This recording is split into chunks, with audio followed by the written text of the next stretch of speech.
প্রচন্ড রোদে একদিন এক পিঁপড়ে পুকুরের পাড়ে এসে পানি পান করতে লাগলো। পানি পান করতে করতে হঠাৎ পা পিছলে পুকুরে পড়ে যায়। পিঁপড়েটি পানির স্রোতে ভাসতে থাকলো। একটি কবুতর তা দেখতে পেল। তারপর সে পিঁপড়ের সামনে একটি গাছের পাতা ফেলে দিল। পিঁপড়ে সেই পাতায় চড়ে বসে প্রাণে বাঁচল। পিঁপড়েটি পাড়ে এসে কবুতরটিকে ধন্যবাদ জানালো।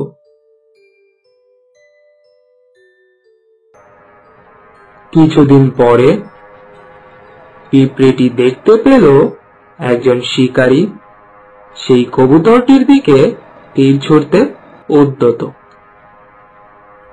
কুট করে সে কামড় বসিয়ে দিল। উহ করে উঠতেই হাতের তীর গেল ফসকে, আর কবুতরটি উড়ে গেল।